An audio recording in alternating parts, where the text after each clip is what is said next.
Welcome back, everyone. This is Dave from the Corn Productions Deep Dive TV podcast with my co-host Stacie here to talk about the 2025 movie Hard Eyes to celebrate Valentine's Day. Happy Valentine's Day. Happy Valentine's Day. Let's celebrate with some death and dismemberment. Right. Sounds good to me. This movie fits right into my Valentine's Day sentiments, basically. Well, we do talk about St. Valentine being beheaded during this movie. Yes, we do. St. Valentine's Beheading Day. That's how I usually refer to it these days. The movie's description reads as follows. When two co-workers have to survive the Hard Eyes killer on Valentine's Day, the two have to find out who it is. The movie was written by Philip Murphy. 2 writing credits, worked on Expendables 4 as additional crew. Christopher Landon wrote and directed Freaky and was a producer on Time Cup. Michael Kennedy, writer and producer of It's a Wonderful Life, writer of Freaky and Time Cut. Yeah. Michael Kennedy. I think that's like the main reason that this was on our radars, because Michael Kennedy was involved in it. Yep. And 2 out of the 3 writers had involvement in things that we talked about last year. The movie was directed by Josh Rubin, 17 credits as a director, 82 as an actor.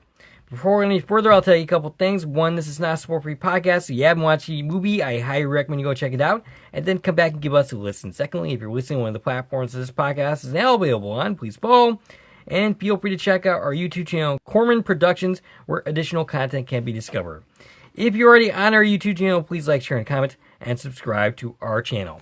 All right, so Stacie, your thoughts on this week's movie. All right, so I'm going to say this right off the bat, and then we don't need to talk about it again.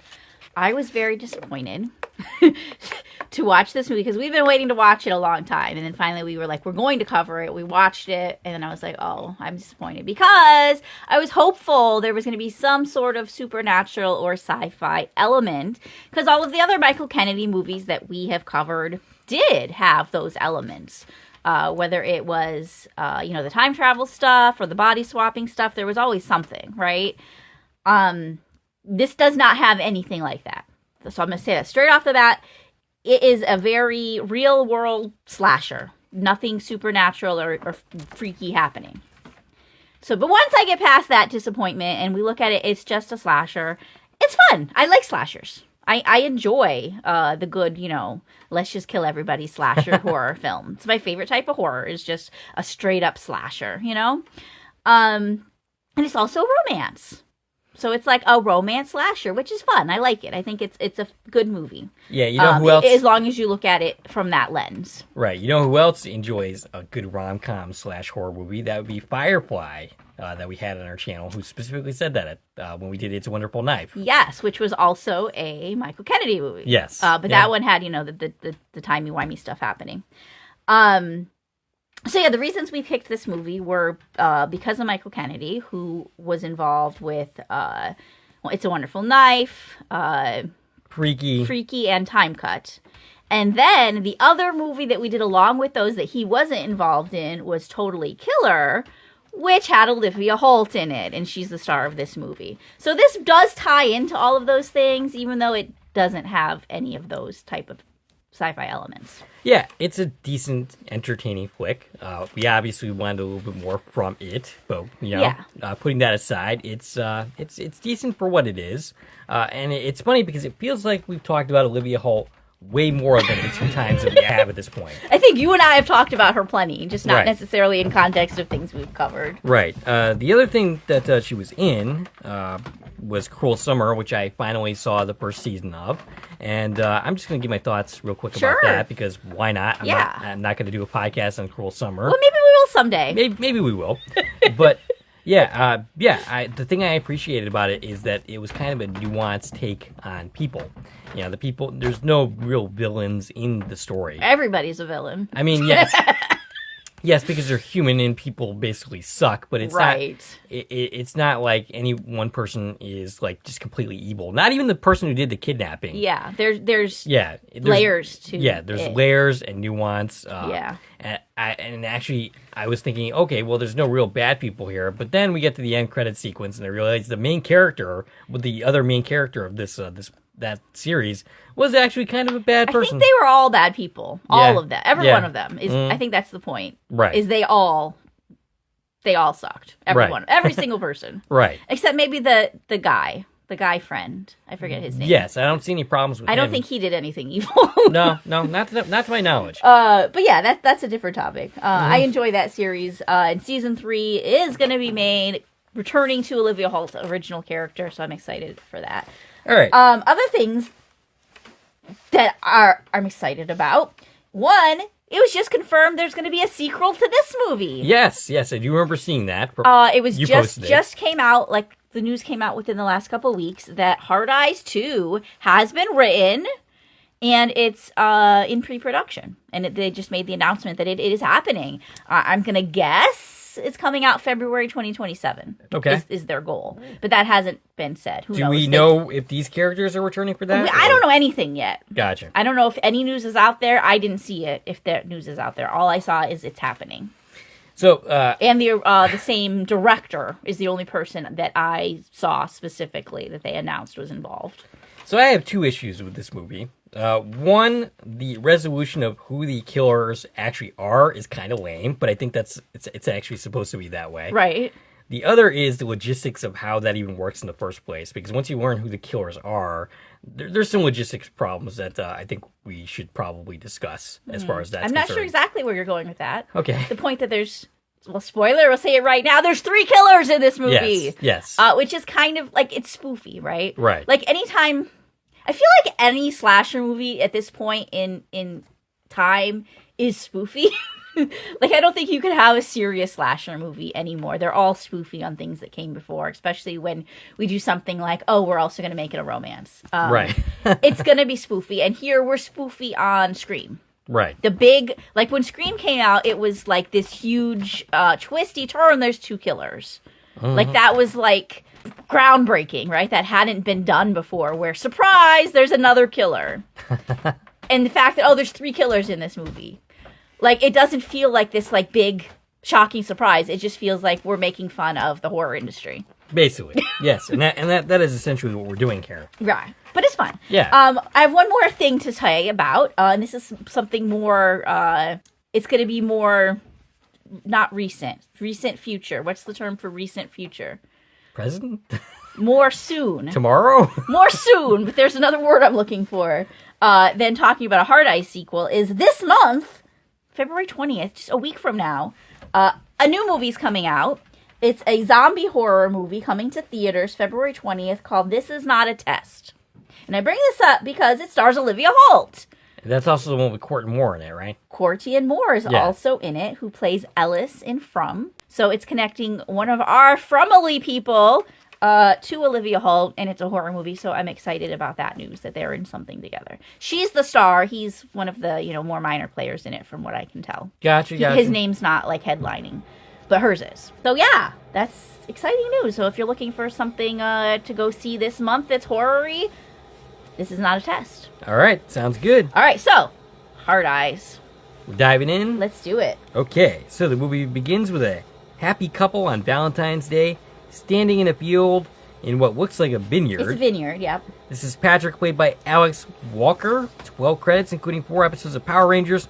I'm going to say this right off the bat. A lot of these people were somehow involved with Power Rangers as well.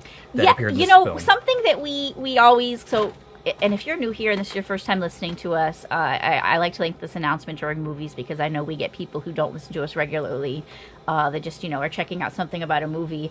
What we're going to do is we're going to go through and talk about all of the actors as we meet them. Every single one of them. So there are definitely going to be parts, especially early on, where this conversation feels really bogged down because we're going to meet a whole bunch of people. And then eventually that'll, slow down because we aren't getting new characters in as many scenes.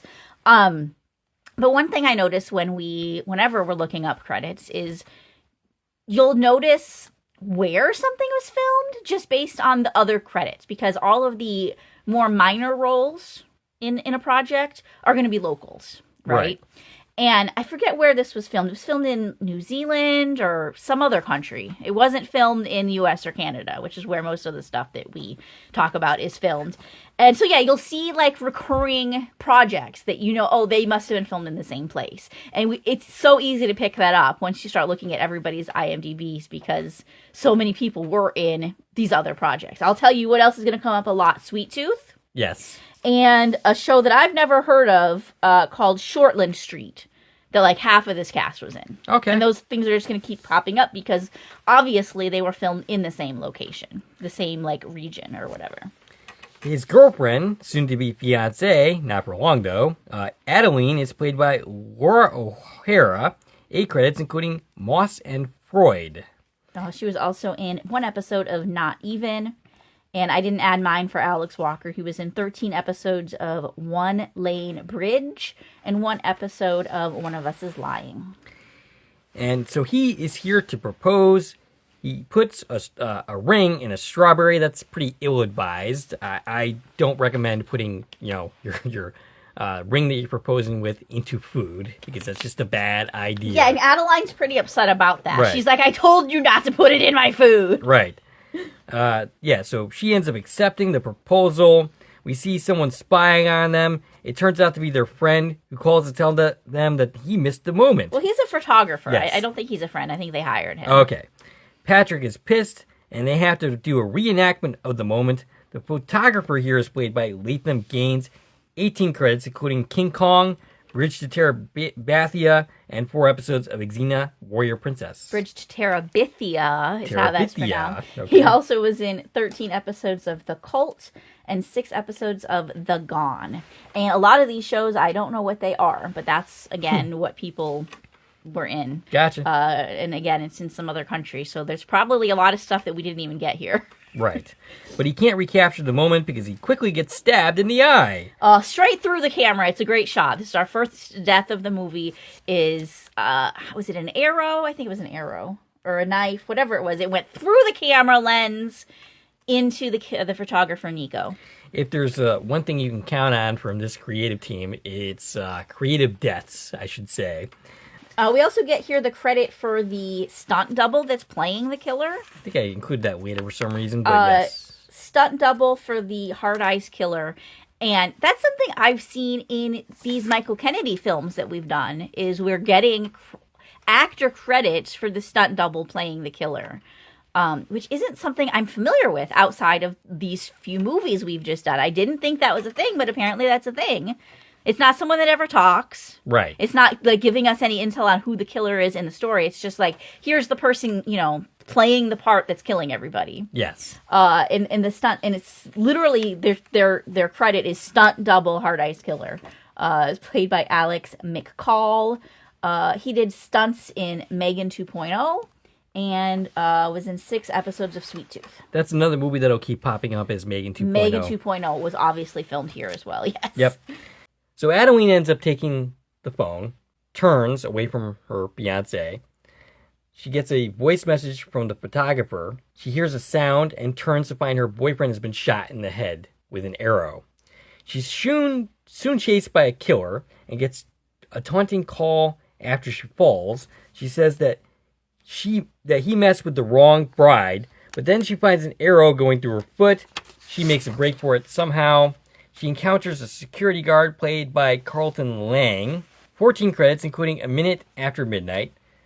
7 stunt credits, including Megan 2.0. Yep. Do you get anything else for him? He was in Zombies 4, which also comes up a few times for people. So here's her problem. She thinks she's a final girl. Right. She's doing final girl shit. She's running from the killer. She has this will to live. She doesn't know she's just an opening sequence girl. Right. She's dead. We know that. It's the opening sequence. Everybody dies in the opening sequence. Yep. Unless, it's somebody that we know is in the main cast. But usually there's an opening sequence with characters that are not in the movie. Right. That just get killed. That's how most slashers start, is opening sequence people all die. And she doesn't know that. The poor girl. She thinks she's a final girl. Right. So the guard is prepared to defend her, but the security guard gets a knife to the face. She hides in a garbage disposal or something. I don't know. This is a vineyard. Okay. They're making wine. Oh, okay. She's in the machine that squishes the grapes. Gotcha. Unlike the classic I Love Lucy episode where they squash the grapes by foot. Yes. We're in the modern era. It's a machine. They put the grapes in. The machine squishes the grapes and pours out the grape juice that's going to be fermented into wine. And this is a super cool death, by the way. Yes. She climbs in this machine trying to get away from the killer. He turns it on, and it squishes her like a grape. And instead of, grape juice pouring out, her blood pours out the side and goes into the barrels where the wine's meant to ferment. I'm going to avoid drinking that particular wine. Yeah, I hope they threw that barrel away. Yes. And caught on that this happened and didn't just start shipping it out. Yeah. Let's have some fermented blood. Yeah. Yummy. We see the killer with his mask. His eyes are the shape of hearts, and we fade to black with only the eyes still showing. And then we have our credits. We have a news report reporting on the hard-eyes killer who murders couples for the past couple of years. Only on Valentine's Day. Reporting, this is a reporter, Amy, played by Amy L. Workman. 20 credits, including an episode of Mortal Kombat, an episode of Frasier. This would be the revival. 2 episodes. 2 episodes of Frasier. Yep. And an episode of American Housewife. Ooh. We actually go through 4 reporters in this scene. Right. Did you get the rest of them? Yeah. Okay. Also reporting on this is reporters played by Joseph Wyckoff. 19 credits, including some Power Rangers series, and an episode of Ash vs. Evil Dead. He was in 3 episodes of Shortland Street and No Turning Back. We got Calais Cope, 17 credits, including 3 episodes of The Lord of the Rings, Rings of Power. As well as 3 episodes of The Deadlands. And Sahil Aurora, 14 credits. I didn't include any of them. A film called A Mistake, and 2 episodes of Honey Trap Squad. Also talking during this is a criminologist, Wampler, played by Gary Young. 34 credits, including Mulan. This would be the live-action version that I'm never going to watch or give in any way my money to. And Megan 2.0. Also 1 episode of Sweet Tooth and 7 episodes of Outlander. His professional opinion is that anyone who gets in his way, he is going to kill. Then we see girls getting interviewed in Seattle. I did appreciate that, some of the shots of Seattle. Because, that's where this movie's taking place. We learned during this report that the last 2 years massacres happened in Boston and Philadelphia, and this is taking place in Seattle. So every year the Hard Eyes Killer moves to a new location. The kids getting interviewed here, we have Panicked Girl, played by Madeline McCarthy, which I didn't understand that credit. She comes back later. Ah, okay. She was in 101 episodes of Shortland Street. Okay. A lot of episodes. Wow. 5 episodes of The Bad Seed. And then we had Grunge Girl, Elena Wilkes, who was in Daffodils and Poppy. And another grunge girl, Kaylin Miller, and this was her only credit. Elena Wilkes also had work on Megan, the first one, and Megan 2.0. And yeah, that Kaylin Miller obviously is the 1 credit only. We have another set of interviews, which includes Dylan, who claims to be unafraid of the killer, and Dana, who is unimpressed by his bravado. Dylan is played by Dylan Thuraham? Thrasingham? Yeah. Dylan T? Yeah. 8 credits for this guy. And Molly Cornrow, who has 4 credits. Okay. Dylan's credits include 2 episodes of Sweet Tooth and an episode of One of Us Is Lying. And Molly's credits include 5 episodes of Testify and an episode of The Wilds. The Wilds is another show I recommend if anyone hasn't seen it. It got canceled, unfortunately, after 2 seasons. And then we cut to our main character, Allie, played by Olivia Holt. 32 credits, including Cruel Summer, Totally Killer, and 69 episodes of Kicking It. She also was in a Christmas movie that just came out this past Christmas called Jingle Bell Heist. Oh, maybe we should cover that sometime. And of course, she is in the movie coming out next week. Yes. Which Hard Eyes 2? No. I don't. She might be in Hard Eyes. She should be in Hard Eyes too, at least in some capacity. Yep. This is not a test. This is not a test next week.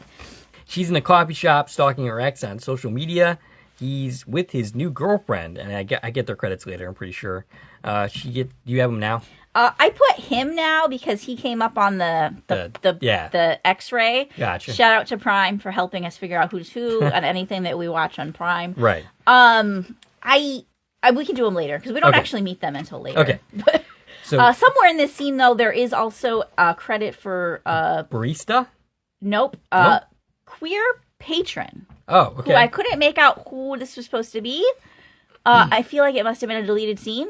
Probably. But Queer Patron was played by Connor Bowden, who was an editor, edited on projects such as Billion Dollar Heist, Under the Vines, and the Ash vs. Evil Dead series. And we also have a barista here played by Asa Mora. 4 credits, including an episode of Time Bandits, which is another show that does keep coming up. Yeah. And do you have anything else for him? An episode of The Broken Wood Mysteries. She calls out Monica's order, and Monica here is played by Gigi Zambato. 29 credits, including 5 episodes of... That would be Gigi. Yeah, right. 5 episodes of The Lincoln Lawyer, Pitch Perfect 2, and an episode of Fantasy Island. She was in 9 episodes of DMV, an episode of Dr. Odyssey, and 3 episodes of 911. And so Monica is Allie's best friend, a co-worker, and I really thought she was going to have a bigger role in this film than she did. Yeah, she just kind of pops in and out and just randomly. Yeah. She thinks that Allie might be stressed because she's single on Valentine's Day.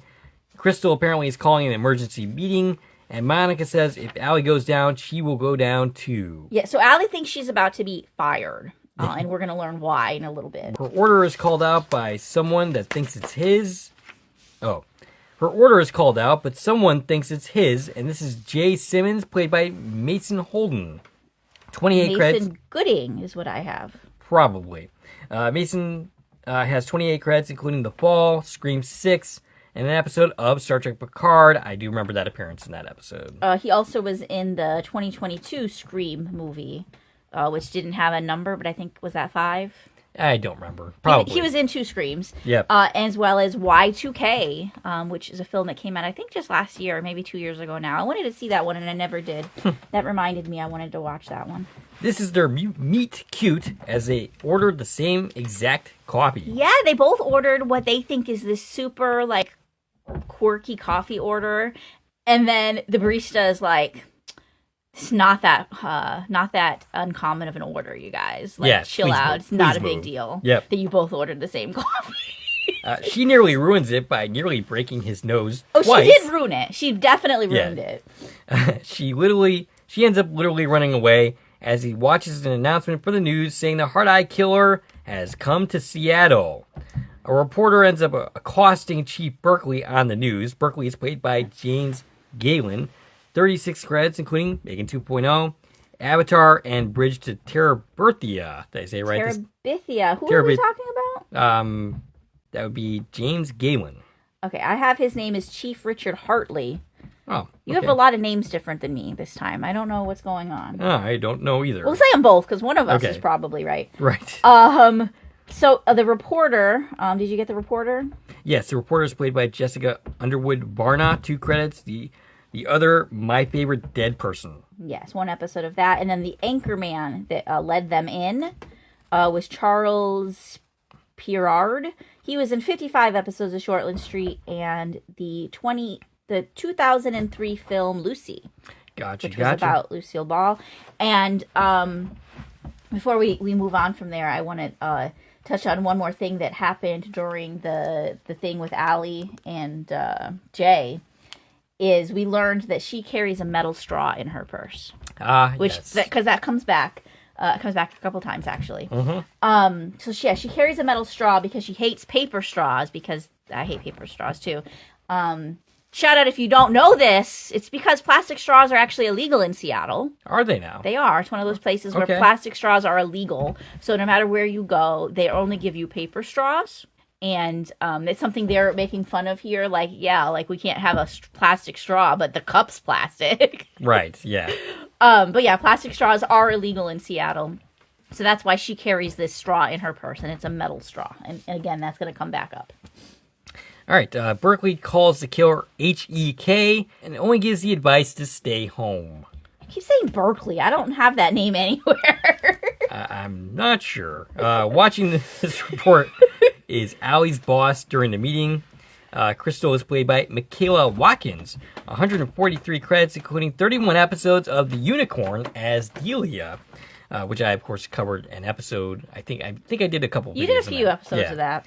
The Way Back and 2 episodes of Californication. She also was in 2 episodes of The Goldbergs and 15 episodes of Saturday Night Live. So yeah, we're in the work meeting. We learned that where Allie and Monica work is a diamond company. They sell diamond jewelry. So, of course, Valentine's Day is a big time of year for them. Yeah, absolutely. Crystal is not happy. No one told her about the killer. And she has Tommy lay on the guilt trip. Further, he's played by Chris Parker, 29 credits, and 5 as a writer as well. Including 16 episodes of Golden Boy. Gotcha. You said including, and then you didn't include anything. Nope, I did not. I think I meant to fill that in and just never did. That's okay. Crystal thinks their campaign is poorly timed. She directs her comments to Allie. Monica speaks up for her, but Crystal is not impressed. The campaign is clips of doomed romances, including Titanic, Romeo and Juliet, and I think Bonnie and Clyde. Bonnie and Clyde. Yeah, so the theme of this commercial, which Allie made, is famous couples dying. It's depicting their deaths to sell diamonds. Yeah, this might be the type of thing that I would do, but nobody in their right mind is going to trust me with a nationwide campaign. And at this point, I don't think they should be trusting her for that as well. So I feel like this is a weird campaign anyways. I don't think I understand. They show us the commercial. I don't think I understand it. Like, why? How is this showing us, let's buy a diamond? Because diamonds are forever. Love might not be because you die, but diamonds so buy her a diamond before you die. And of course, the reason that it's particularly bad is because, actually couples are getting killed. Right. And they have been for the last couple Valentine's Days. So the whole thing is couples are afraid to go out and celebrate Valentine's Day because they're going to get killed. Right. Again, we see the commercial. Did you catch the actors in the commercial? I think I have a couple of them. There's only 2. Okay. Layla Waggy, only 2 credits, including Zabi Spore, and Elliot Lloyd Bell, 3 credits for him. Those credits being an episode of the Broken Wood Mysteries and a short. So yeah, they played the couples in the commercial. Jane says she thinks a lot of people died at the hands of the Heart Killer. She's played by Antonia Preble, 35 credits, including some Power Rangers stuff. 3 episodes of One of Us is Lying and 7 episodes of Sisters. So yeah, that's another coworker. So this is the meeting they're talking about, like how bad this commercial is, and the commercial aired. It's out there, and Tommy, who we talked about a minute ago, is reading comments that the public has left on the ad, and they're not good. Basically, people are like, "What the f is wrong with this company?" Showing us a commercial about couples dying when couples are really dying. Yeah, Crystal thinks it might have been a bad idea to launch a campaign on the idea of romance ending in death. In comes Jay Simmons to help them out. And of course, both Monica and Allie recognize him immediately. Yeah, so Jay has been hired by the company. He's a freelancer. He's been hired to come in. His nickname is Consumer Cupid. Oh. So he is supposedly really good at like this type of thing. And he's a freelancer that just goes around working for different companies and helping them with their advertising. And she mentions, this part, I'm very confused by the whole timeline of everything. She mentions that he's leaving tomorrow, indicating he's only working for this company today, one day. Right. But later, it feels like we skipped the day. We're going to start working on this after work today. What? When? How? I don't get it. And how much do you think you're going to accomplish in one day exactly? Yeah. But we see 2 cops driving near the vineyard. Detective Janine Shaw, played by Jordan Brewster, 46 credits, including a bunch of the Fast and the Furious movies, which is why the name Shaw and Hobbs keeps coming up. It's actually an inside joke, and they'll just actually straight up say it later.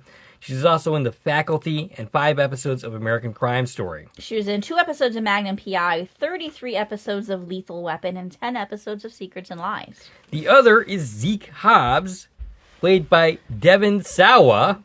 17 credits, including Black Friday, 32 episodes of Nikita, and A Cool Dry Place, and of course, Casper. Of course, Casper, which is when we talked about him, Now and Then, yep. And Final Destination. He's looking decidedly less attractive here, I'm just going to say that, than he did in Casper. Okay, well, I'm going to point out that you didn't even recognize him in this film. Yeah, no, I didn't. We knew ahead of time he was in the movie, and then we both forgot that he was in the movie and forgot to look for him, and neither of us recognized him the first time you and I sat down and watched this movie together. Right. And it was after we watched it, you were like, oh, that was him. And I was like, it was? is? I forgot he was in this movie. We both didn't recognize him. Nope. Which is funny because I feel like a person shouldn't look that different. From when you're 12? No, from when you're like 20 in Final Destination. Gotcha. I mean, if you really look at him, he does look like himself, just older. Yeah, but you have to really look. I didn't recognize him. Right. So Shaw is happy because she has a match. She's talking about a match on some dating app, not for the killer. And Hobbs is pretty unimpressed by this. They are investigating the crime scene that we saw at the beginning of the movie. Yeah. Sean wants equality when it comes to murderers. Basically, she wants some female murderers. Yeah, because they were like he, and she's like, it could have been a woman. Right. Why are you assuming the killer's a man? It could have been a woman. Right. We also learned that a wedding band was found here at the crime scene. Oh, yes. With the initials JS inside it. Ooh. The chief is skeptical, but the photographer captures the killer on camera. So, yep, this is the Hard Eyes killer. Meanwhile, Allie thinks she's been fired, but not so much according to Crystal. She will turn in an amazing campaign, or Crystal is going to kill her. She says she's kidding. Then she's like, am I kidding? I'm not really sure, but no, I'm definitely going to blacklist you, though. Yeah, it's a weird, she's a weird boss. Yes Maybe you don't want to work for this woman. No. But yeah, it's like almost like, oh, could this be the killer? Right. We're going to suggest again that she's the killer. Monica mentions it at some point. It's not a very good phrase, red herring. It's not a very good red herring. No, it's not done particularly well in this particular case. This is one of those movies where usually when you're watching a slasher and it's a mystery of who's the killer, you have theories of who the killer is. And I don't feel like I had theories at all. This movie doesn't really give you anything. I only had one theory, and that was the ex-boyfriend.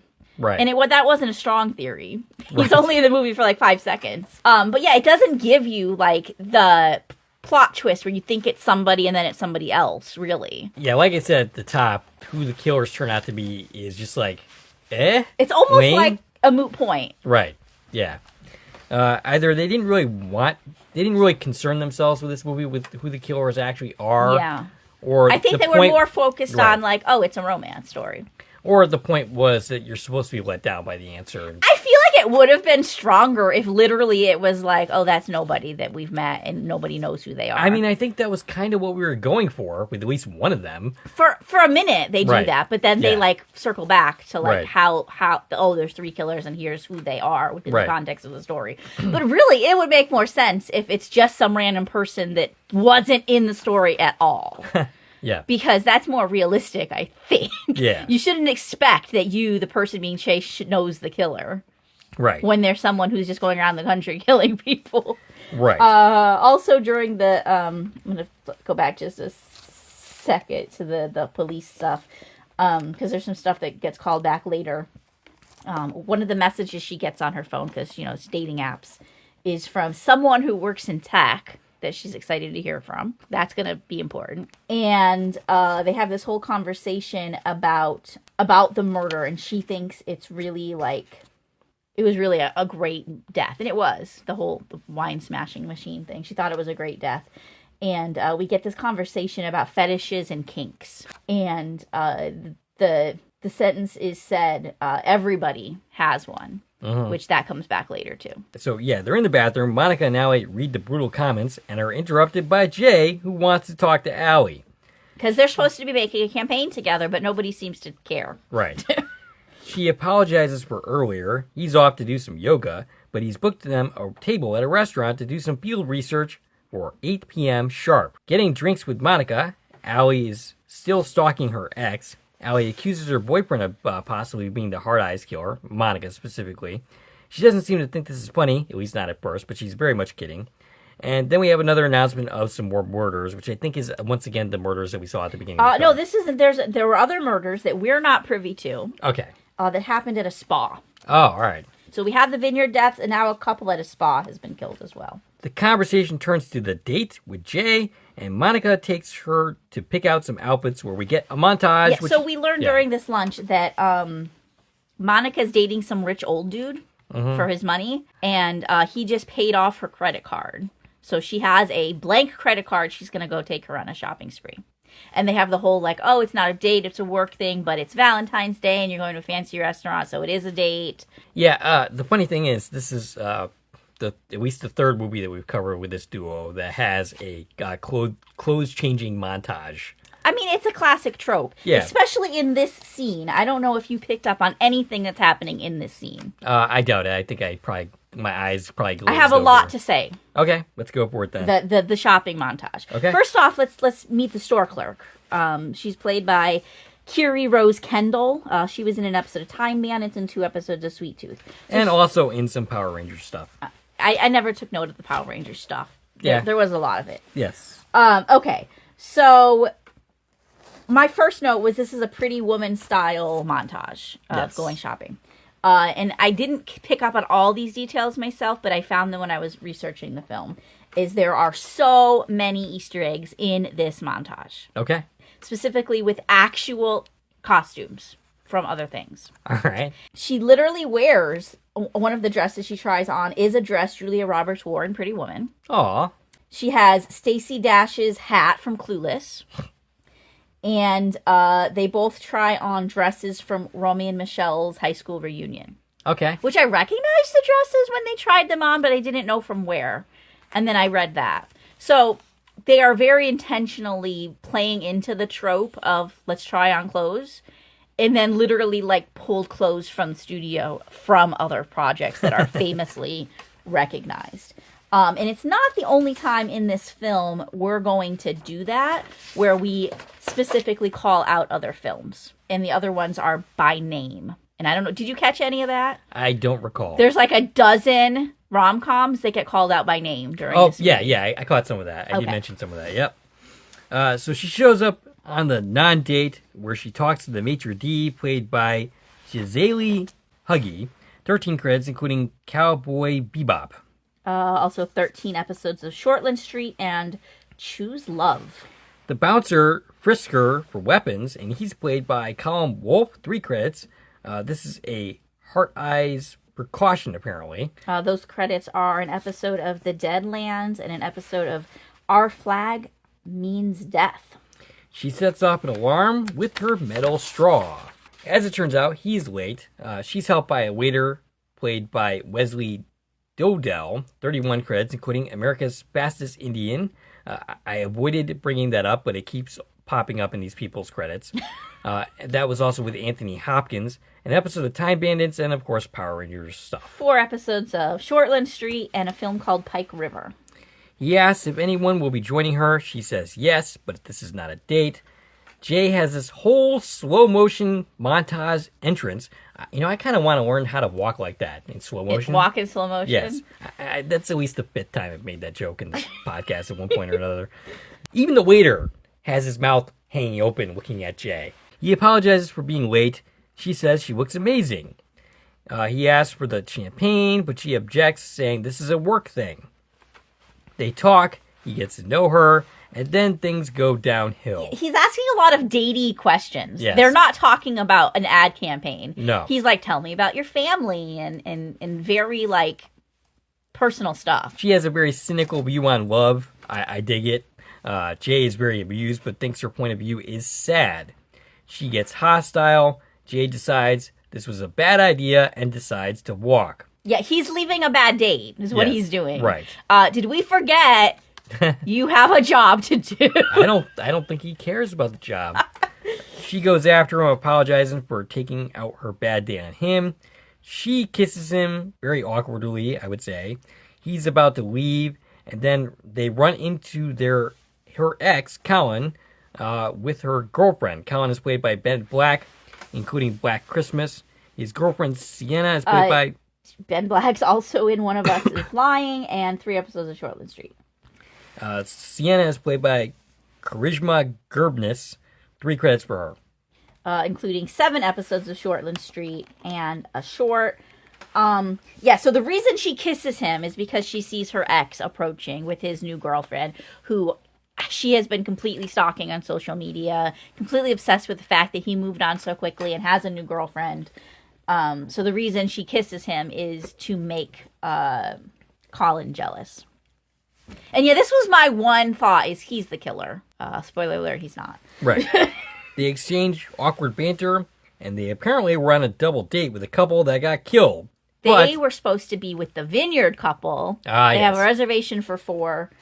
Allie and Jay are a little confused. Like, your friends were murdered and you're still going out to dinner? Right. My first thought when my friends are murdered, when I'm supposed to be going on a double date with them, is to probably cancel the reservation. I think at that point I am not going on a date. Yeah, I think that's why I suspected him. Right. Is because, you actually knew this couple. Right. And you don't seem bothered by their death. So Allie decides to go with Jay into his cab as they are stalked from afar by the killer, or at least one of them.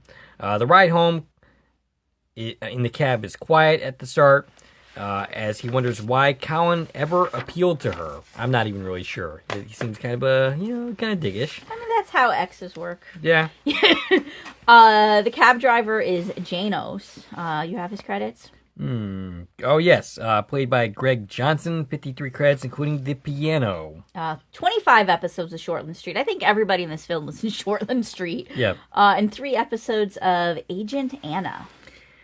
She says goodbye, but from afar, Jay notices that she is locked out of her apartment. This is the first reference I caught of a rom-com. Yeah.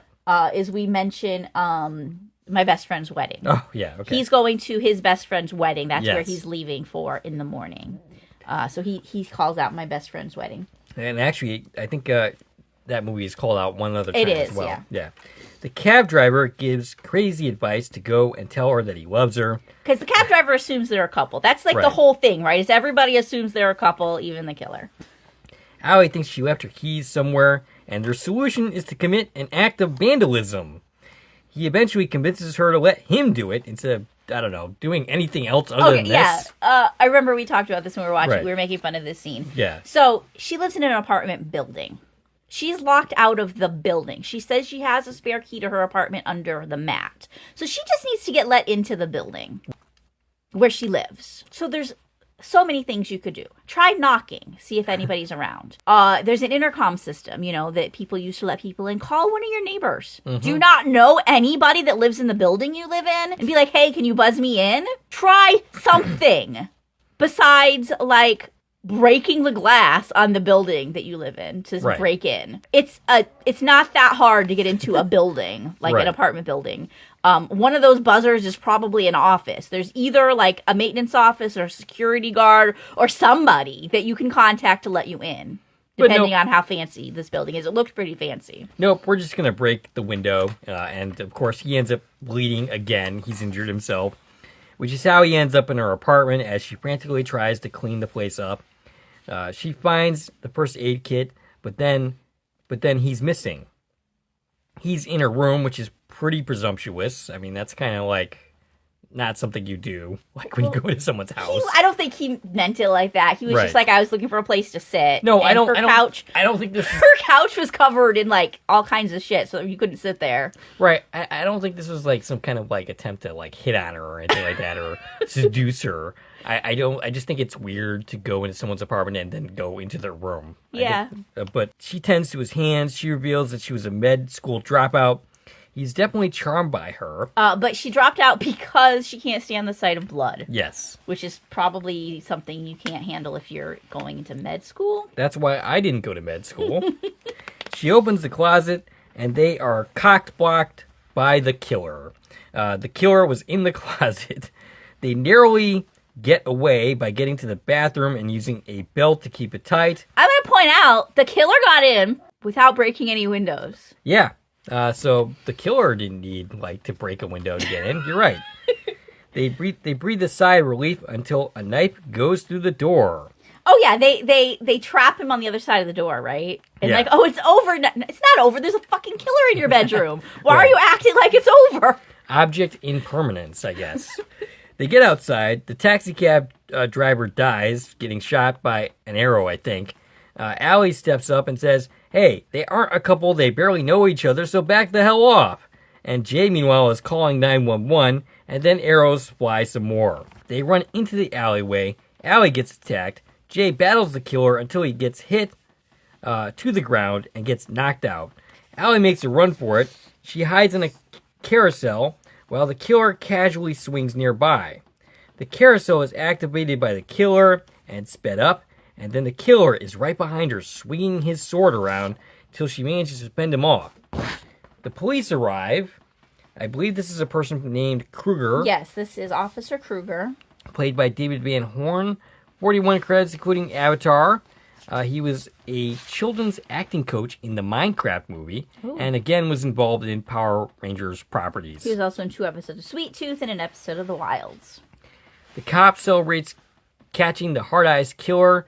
Shaws and Hobbs are on the scene. They talk to Allie, and she specifically asks, like the movie? Like, about Shaws and Hobbs. That's a reference to the actual movie Shaws and Hobbs, or Hobbs and Shaw. I don't remember what the order was that the movie was in. But anyway, Jay's in the backseat of the police car. He's pissed at her for abandoning her. So he is the person being arrested that they think is the killer. And somewhere in this also apparently is another police officer named Garrus. I didn't ID who he was, but he popped up as being in this scene. Played by Batanoy Mashingazi. Something like that. He was in the Minecraft movie and an episode of Wellington Paranormal. They say that Jay was found in costume with a knife on him. Do we ever account for this? We don't, but I think the account is... It's a lie? It's a lie. Okay. It's a straight up lie. Gotcha. But yeah, we never get back to like the idea that he was dressed as Hard Eyes. Think he's the killer, and then we cut to the police station. Oh, and he's pissed at her for ditching him specifically. Yes. Because she ran away. I mean, I don't blame her. You're being chased by a killer, you run. Right. I mean, what is she going to do to protect him at that point? Right. But yeah, so the interrogation commences. They found a ring with his initials on it, JS, and after some sarcasm, it is revealed that Hobbs is not the good cop here. Yeah, they're playing good cop, bad cop. Yeah. So yeah, Jay points out, like, I'm not married. I don't have a wedding ring. And if you are married and you have a wedding ring, you don't put your own initials inside your wedding ring. You put your partner's initials. Like, why would I have a wedding ring with my own initials inside it? I guess Shaw is the good cop. Yeah, that's kind of ironic. He tells him that she wants him to look her in the eyes and tell the truth. And they're both single, as it turns out, even though that's actually a lie. She's flirting with him, because that's what she does. Yep. Allie, meanwhile, is complaining about how long she has to wait to a person played by... this is the desk officer, Fran. Oh, Fran. I have Frame here for some reason. Typo, obviously. I think I have a lot of typos this time. Yeah. Browlin Bradley, 24 credits. Ash vs. Evil Dead. Cowboy Bebop, which was popular for a little bit. And 4 episodes of Sweet Tooth. That's another thing I neglected to put as reference, even though it keeps coming up. So I finally broke down and said, okay, fine, I'll just mention it. Yeah, 4 episodes of Sweet Tooth and 10 episodes of The Broken Wood Mysteries, which keeps popping up in people's as well. Up from the counter pops a tech named David, played by Yosan An. 25 credits, including Mulan, The Meg, and Mortal Engines. As well as film Sight and 5 Blind Dates. So David the IT guy. Yeah, David the IT guy. And usually I would be making the joke that, he must be a good guy because his name is David, but no, he's not. You don't want to make that joke this time. No, I do not. David thinks he knows her. He wants to take her out for coffee, but she's not in the mood after nearly being killed. Yeah. He asks her out and she kind of rejects him.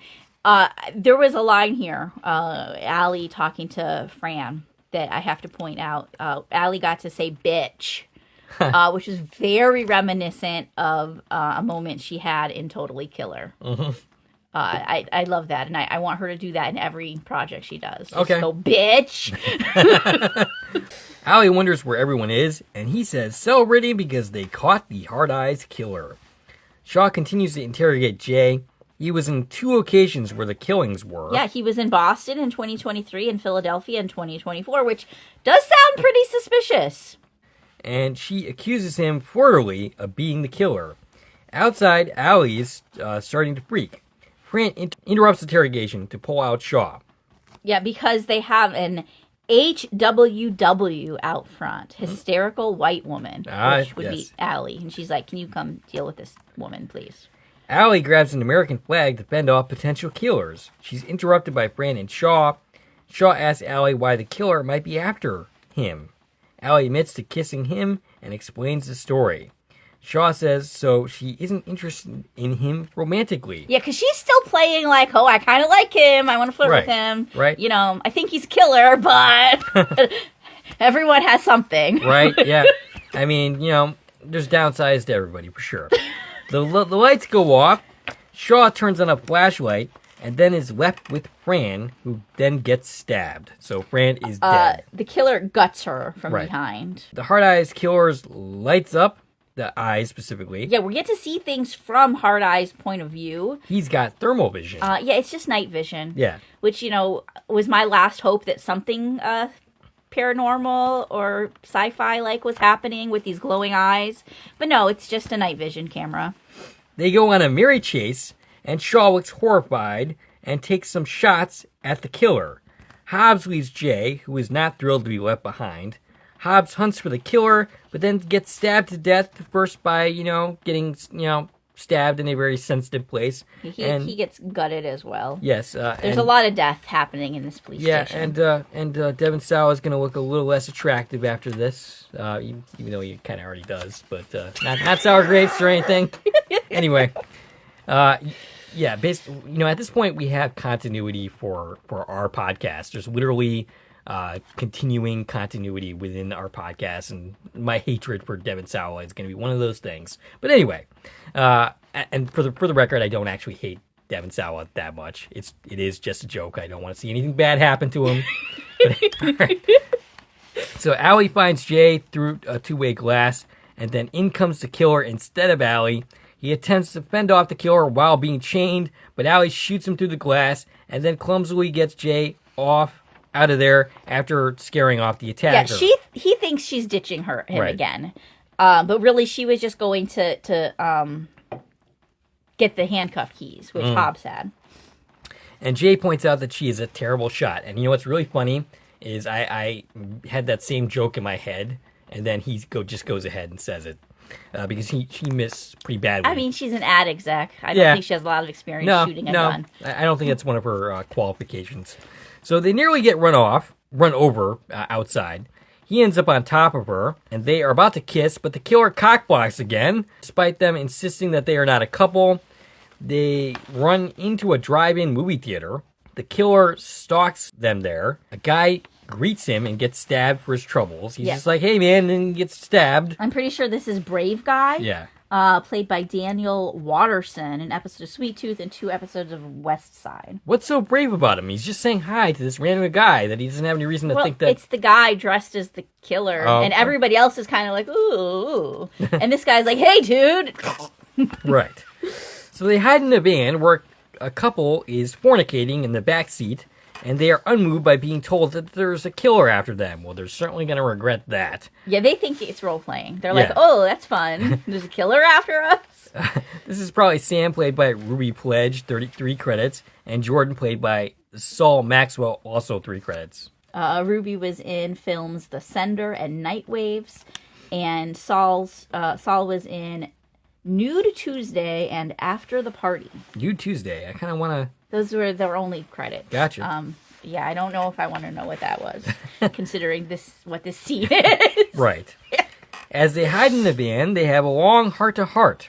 She reveals that the reason she doesn't believe in love, which has something to do with her dad dying. Jay says he put all the girls he fell for on a pedestal, which was in reaction to proving his mom and dad wrong about love.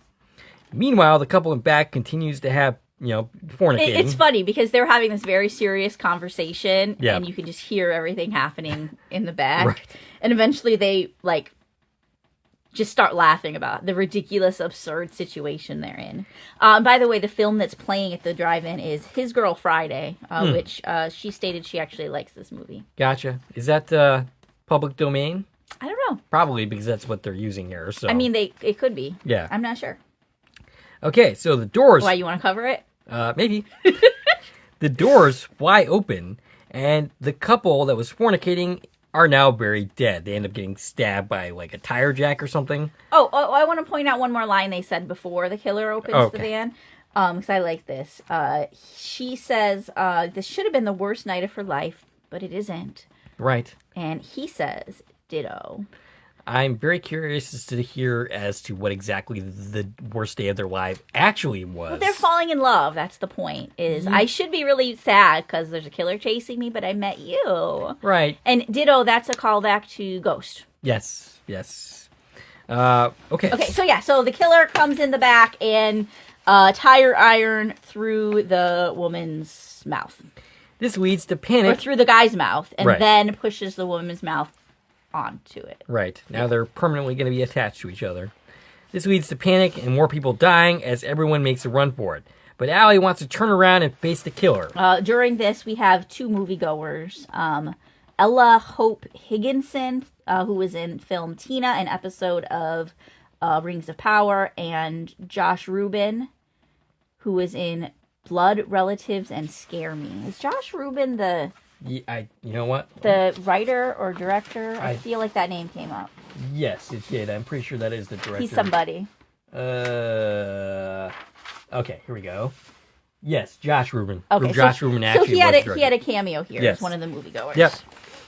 Earlier in the movie, one of the people that were interviewed on the news credited as panicked teen, and I'm like, why is that their credit? Because they're here at the movie theater panicking. We had a callback. Okay. It was the same actress, panicked teen, who we met at the beginning, played by Madeline McCarthy. And did she die? Panicked teen is with a date in a car, and they're just kind of freaking out. And this is when Allie's like, no, we can't just leave. Right. So she's in the car. That's one of the two that were in that car while the killer is kind of toying with them. Yeah, right. Okay. And Allie's like, we can't just leave. We brought the killer here. Yeah. We need to end this. Right. And he's reluctant, but she says, I thought we were a team.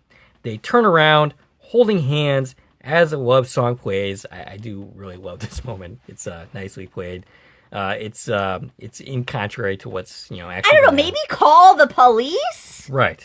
I mean, I guess all the police are dead. Right. Or well. Right. But we could have done something. Call 911. Do something besides take it on yourself. They call for the hard-eyes killer's attention before they get a weapon. I might add. They get a tire jack out of the very dead couple's mouth, so they're not so attached anymore. And they get into a fight with the killer, which seems to go badly as Jay is on the ground, but Allie hits him, and we see blood coming out of his eyes. She hits him over the head with something. I never figured out what she hit him with. And then Jay stabs him when he goes for Allie. Allie pukes because she got some of the blood in her mouth. Yeah, it's like, I killed the killer, I saved your life, and she's just like, ew, gross, and then throws up. Right. It's making fun of the whole trope and everything that we're doing here. In the back of the ambulance, the EMT... Wait. Oh. You missed the whole, reveal of the killer. Oh, yeah. Okay, yeah. So, yeah, they peel off... They peel off the mask, Scooby-Doo style. Right, and they're like, who's that? Yeah, who the F is that? Instead of, the big reveal, it's this character we met, or that character we met, or the other character we met. It's a character we haven't seen, somebody they don't know, and it's such a meta moment, because we should be wondering, as the audience, who the killer is, and why is it somebody we haven't seen yet, but they shouldn't be wondering that. They should expect it to be somebody they don't know. Right. But they're like, who is that? So it's very making fun of slashers and of the whole genre. Who it really is, though, is a character named Eli. We'll get his name later, but this is the only time we see him. I put him here. He's played by Vinnie Bennett. He was in 5 episodes of Black Snow and 5 episodes of Bad Seed. The EMT is played by... Jacques Drew. 24 credits, including Megan 2.0, Mr. Corman, not spelled the same way, for the record, and Body of Evidence. She also was in 14 episodes of One of Us is Lying and 48 episodes of Shortland Street. I need to look up what Shortland Street's about. I think we must. Jay invites her back to his hotel room to work on the campaign, get some dinner, but she says that she can't. Shaw finds him and offers him a ride home, which he ends up accepting. The paramedic gives him a pen to write his number down on, and when he leaves, and then the paramedic steals the blanket from Allie right away. And she's like, I gotta go, right. Got another call, right. And she's just left standing alone at the crime scene. That's sad. Anyway, walking around her apartment in a towel, I appreciated that. She watches an old movie on TV. She's watching the movie from the drive-in. Right. Because earlier she was like, I like that movie. Now she's watching it. And one thing she does, she hangs up the bloody sweater she took off. Right. And puts it over the damaged wall from where the killer damaged her apartment earlier. Because remember, they had a whole, fight in the apartment. And I was like, why are you hanging your nasty, dirty sweater up on a hanger? What are you doing? Right. I don't understand that at all. Why is this happening? I mean, that's not what you would do in this situation. No, I never hang up my laundry. Especially not bloody. Especially, the one you probably should just throw away. Right. And she's also not the type of person who's hanging up dirty clothes, considering we saw the state of her apartment before the fight. Right. And she has this flashback. She's remembering her whole day with Jay. Yeah. This whole long day that they have this sweet little romance of being chased by a killer. Yeah, her memories don't include the killer, for the record. No, she's having this dreamy, she's falling for him. Yeah. Monica calls all excitable. You remember her? Yes, I do remember We haven't seen her in a while. Allie says she messed up and let a great guy go. Monica says, go get her man, while making references to several romantic films. Yes, we have Clueless, 10 Things I Hate About You, My Best Friend's Wedding, Bridesmaid, Notting Hill, This Is Love, Some Kind of Wonderful, Crazy Stupid Love, and Love Actually. I'm a big fan of Crazy Stupid Love, for the record. She goes through all of those, she name drops all those titles in a paragraph. It was really impressive writing that they were able to do that. Right. Allie takes off at the airport, prepared to get her man. And another, rom-com trope, right? Right. She's going to the airport to stop him from leaving, because I guess she'll never see him again if she doesn't stop him from going to his best friend's wedding. Right. She ends up hugging the wrong guy. Yeah, it's not him. It's just some other dude. The guy turns around, very confused, doesn't say anything. Hey, look, if a pretty girl comes up and just starts randomly hugging me, I'm not objecting to that. Just so you know, I'm good with it. Meanwhile, an announcement at the airport gives us another movie title. That's Mr. and Mrs. Jones. Then she gets a distorted call from the killer, who says she has met him before. The killer has Jay. She's directed to a church. St. Valentine's Chapel. Ooh. Was this where he was beheaded? I don't think so. Okay. I don't think St. Valentine was in Seattle. Okay. So a voice as she enters and sees Jay in what looks like a cult sacrifice setup. Quotes, candles are lit everywhere. Right. Quotes the whole love is blind thing. But the killer says love isn't blind before taking off his mask and revealing a random person that we saw for 2 seconds at the midpoint of the movie. It's David, the IT guy right. who asked her out for coffee. She does not recognize him. And she's basically like, well, then who was the guy that we killed? And apparently this person was Eli. And he reveals that it was a thrumpouple, or a thruple. Yeah. The other killer is already here, and it's Shaw. Okay, so I do have a question. Here's where my question comes in. Okay. So the Hard Eyes killer is killing people all over the nation, correct? Yep. She's working as a police officer. Yep. How is she getting to all these different locations? I'm assuming they got new jobs each year. Well, they relocate, and isn't that suspicious in itself? Sure, it is. Right. But people relocate. So yeah. So Janine and David are married. We're gonna learn they've been married for 10 years, but nobody knows it. Their coworkers don't know they're a couple. She's on these dating apps. Everybody thinks she's single and hunting for a man, which she is, because they do things like hook up with Eli and have thruples. So Eli was new to the equation. Yep. They just met up with him in Seattle. But these two have been, they were in Philadelphia. They were in Boston. I'm assuming in a similar situation, working as a cop or something. Right. And maybe everybody I work with died, so I needed to get out of there.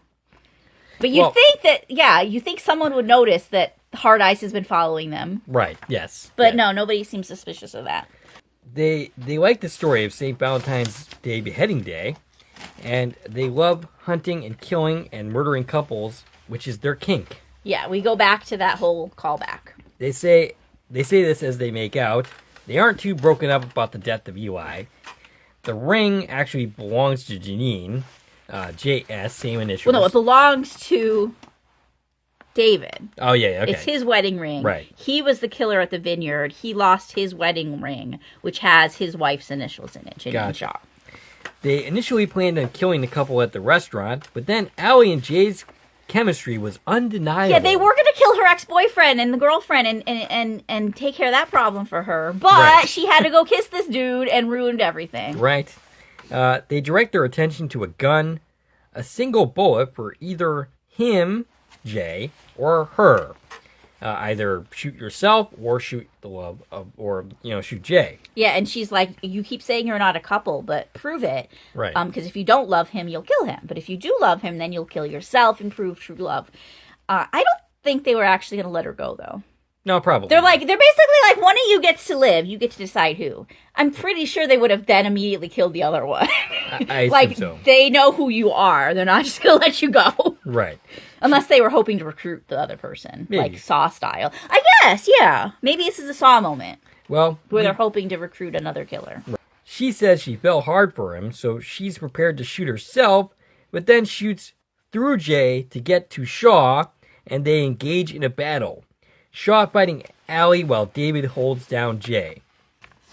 Jay manages to get an arrow through David's face, and Allie seems down for the count, but then she stabs her in the neck with that. Is it with the straw, the metal straw? The metal straw. Yeah. Yeah, she stabs her with the straw. And then pushes her into the sword of the saint, which finally kills Shaw. She gets decapitated. Right. With the St. Valentine statue. Right. Which is pretty poetic. Jay and Allie cuddle on the ground, but then David crawls towards them, and then he ends up dead too. Yeah, so it's this very drawn out, struggle. Right. But the bad guys end up dead, and the good guys end up alive. That's the bottom line. And then they celebrate, all cleaned up, not bloody. Their successful campaign. It's a year later. Yep, they're at work. In addition to success, Allie drinks to love while staring with lovey eyes at Jay. And we learn that this is her last day working for Crystal because she's going back to doctor school, as they call it. So they go to the movie theater, drive-in, for their date. She thinks it might be weird that they're having their first date, or not their first date. They've been together a year, right. Dave, at this point. They're basically having a date at a movie theater where a bunch of people died. He opens a box with a key in it. She says she doesn't want a key. She wants him. And she has her own little box, and instead of a key, she's got a ring, asking him to marry her. And he says yes. And that is where the movie ends, except not really, because there's an after-credits sequence, which I thought was going to reveal that Jay was the killer, but that's not how it goes. So we're back in this very moment. They're kissing. Her phone rings. It's a distorted voice. It's the same distorted voice that Hard Eye's killer used. Right. And we think, the killer is still out there, saying they took a picture of the two of them. And basically, this is not the Hard Eyes killer. It is not a copycat. It is Monica screwing with them because she's taking the pic of their engagement. She's doing the proposal picture, just like the photographer was doing at the proposal at the beginning of the film. Right. What she said is, roses are red, violets are blue. Guess who just took a picture of you? Ooh, creepy. In the killer's voice. Right. So, yeah, it totally felt like, hey, this is, sequel fodder. Then it wasn't. Yep. But there's going to be a sequel, so who knows what they're doing in the sequel. She ends up congratulating them, and then she gets hung up on, and I actually thought maybe that was an indication that they both died. No. She hung up on her because she's being stupid. Right. And that's where the movie ends. All right. So, yeah, Jay and Allie are together. They're engaged. They are a couple now, so if all the killers aren't dead, they're in danger. Maybe he's the killer in the second movie. Maybe he really was involved with them the whole time. Right. Maybe he was the scorned lover of Janine and David from Boston or whatever they were. Maybe. Well, we'll find out when we watch the sequel. That would be sad, I think, if he actually is a killer. Right. I wouldn't want that to be the case. Right. No. But we had 3 killers and we killed them all. This is going to be a little absurd, I think, to be like, oh, there's another Hard Eyes. Unless it's a prequel. Maybe. It could be a prequel to Boston or Philadelphia. Maybe. That might be the thing that makes the most sense. But then we'd know who the killers are. Huh. But, sometimes you do know who the killers are in movies. That's not always a mystery. Right. It was Michael Myers in Halloween. Right. I don't think there's any details out yet about the sequel, but I will be paying attention to it because I'm real curious where they go with this. All right. Anything else to say? Come back and check out all of our other content, especially if you're new here. We talk about TV shows mostly, sometimes movies for holidays and special occasions and downtime. But mostly we talk about TV. That's why it's the Deep Dive TV podcast. And we're currently getting ready to cover Paradise Season 2, which I'm excited starts for that. in 9 days. Yep. On February 23rd, Paradise Season 2 starts. We're going to be covering it. Come back and pay attention to that. Our Season 1 coverage is out there. And then this year, we're also going to be covering From Season 4, Sullivan's Crossing Season 4, and some other stuff. So lots of great things going on here. Make sure you come back and check it all out. Absolutely. And I hope your Valentine's Day does not include death and dismemberment. I hope nobody you know gets murdered. Wow. Today. That is a very lovely sentiment. Yes. And I also hope you find love while being chased by a killer. Okay. If you're being chased by a killer, right. I hope you find love. Right. And then you don't die. Not I hope you're chased by a killer. But all right. We'd like to hear from you. What you think of this podcast? What you think of this movie? Stacie, you reached out. Can be reached on Twitter, X, Instagram, Threads, and Blue Sky at TV and Coupon Talk. If you like this video and want to support the channel, there are ways to do so. You can follow me on Twitter at Core Productions. You can join the Core Productions Facebook page. You can buy something from the Core Productions store on Zazzle. You can buy me a coffee. You can join the Core Productions membership starting at 99 cents a month. And you can also do something with our Throne. You can help contribute that way. Throne.com/Corman Productions, where you can send us money or gifts. Yeah, sounds fun. And, of course, you can like, share, and comment on this video, as well as subscribe to the channel. This is Dave and Stacie from Corn Productions, signing off.